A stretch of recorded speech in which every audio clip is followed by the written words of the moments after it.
So you must know that. You need to find a credible writer who already, when you bring in the pitch with that writer, channel says, oh, okay, these people will know what they're doing. So I came in also because of the fact I had been working in the industry for some time.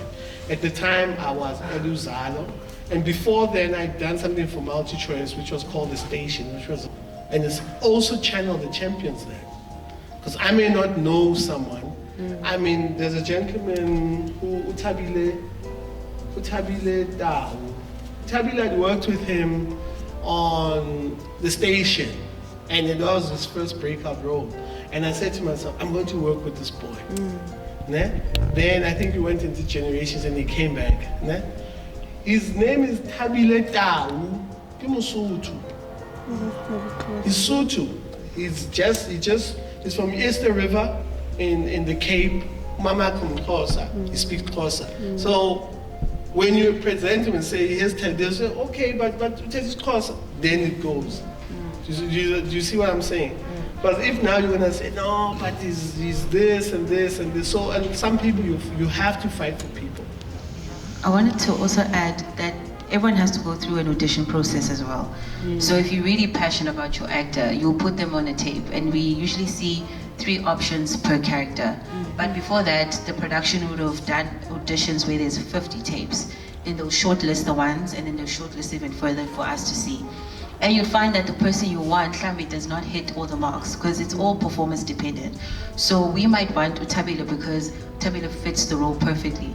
It's something you said that's very important as well, that what if Utabile, I'm watching Utabile at 6 o'clock on the station, at 7 he's going to be on Grootboom, and then at 8 he's on Itoga. So it's those things that we also have to think about, like, oh wait, it's going to be fatigue for our audience. And then language is a very big thing. South Africans are very, very sensitive about the language. So the minute it sounds like this person can speak, we will know. We will get BCCSA, we will get every complaint under the sun. So sometimes you pick a character that knows how to speak the actual language, especially with the Kabecha, I knew we were gonna fight. Yes. Like Zoen, I knew, but it's going to be a thing because it's cause of the PE is very tough. So you'll find that our Matilda's was actually my deputy head girl, Asipezi. When the minute I saw Asipezi, I was like, come on, she is Kabecha, she lives and breathes in Kabecha. But Ozandile, Ozikona, they speak good Xhosa, and you knew that they'll make the show rich. So language is very important as well. Just to add on to what Unesh is saying, we sat Unesh, we casting a guy, I forget the guy's, what's Fulani's name, real name? No man, his real name. We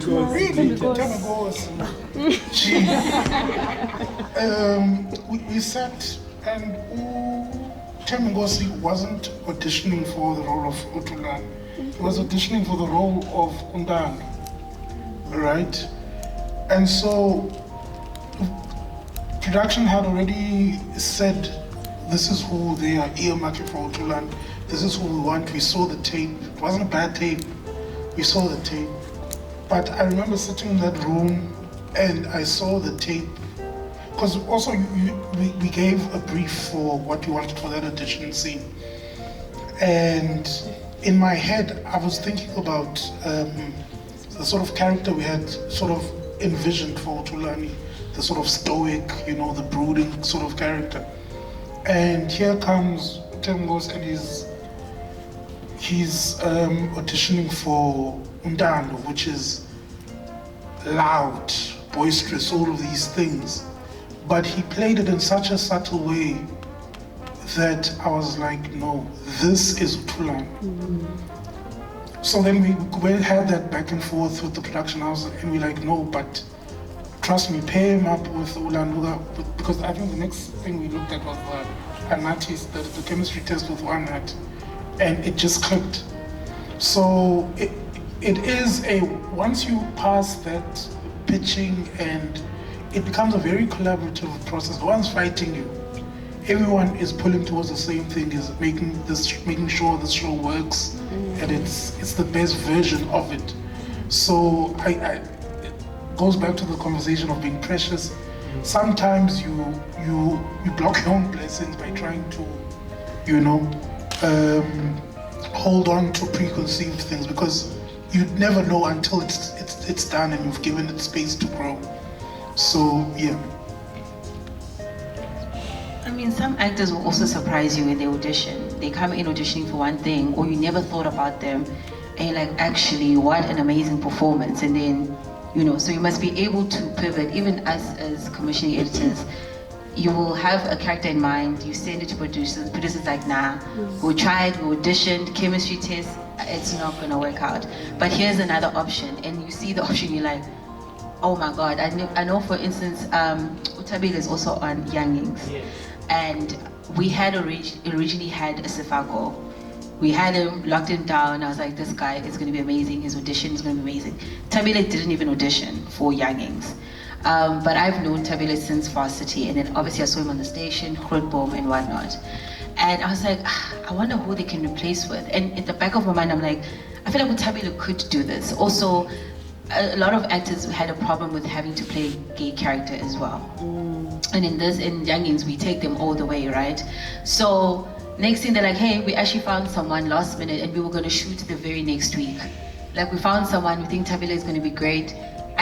Before I even watched the audition, I was like, yeah, it's him. And then when you see audition, they're like, and they prove you right as well. And he's doing a Netflix.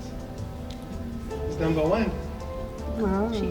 Yes, on the net. So he did that thing. Someone saw it. They saw the range, and you see. So guys, I think the main thing is that, and this is going to be the difficult part, is that you have to play ball. You see, that's the thing, and it becomes difficult when people are very precious. Because also another thing that you guys can do now, you need to start identifying companies that basically already have the relationship with the broadcaster that you want to take your project to. Then you can reach out. Yes, ma'am.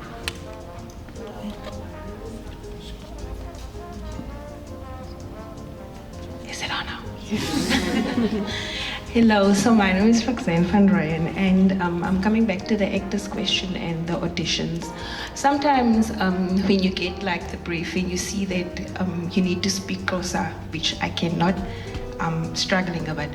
And as you've mentioned that sometimes you need to pivot, like to just give it a try.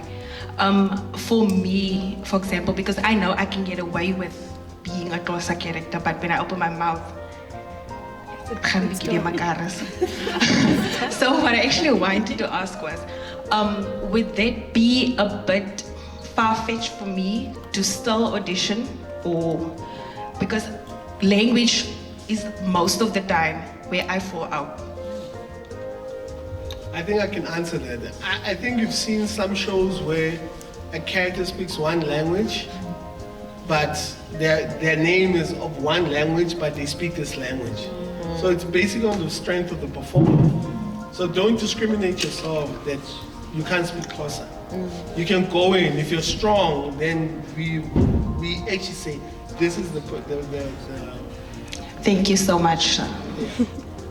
It also depends. Unfortunately, if it is a closer show, it will definitely be a thing, and they will rule you out just based on your language. But then if we have other shows that you can open the world, then whatever you bring, because you are a strong performer and they say you want to speak Afrikaans, then there is a platform where you're like, I saw this actor, but they couldn't speak Xhosa, but they're very strong, they're a performer and they're fluent in Afrikaans or whatever you speak, then they can take you there. For instance, I'll keep using Young as an example because the world was so open.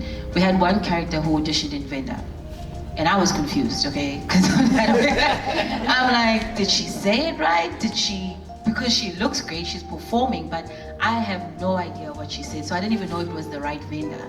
Spoke of Capasso, and I know there's a lot of others. Now, when it comes to, are you saying that we should have a publishing company that focuses on music here, or we must have another different type of Capasso? No. Oh. So I'll tell you. And I can speak on this because some of my friends, there's a company called Mino Music. It's actually owned by Morel. the rapper, who was part of the Clicks gang. So I went to school with him, used to rap with him also. So he started a publishing company. So he signs a lot of the guys, the composers and everything. He's basically signed under Capasso. Then he will run up and down and give us hard drives for different shows and everything. He chases the money.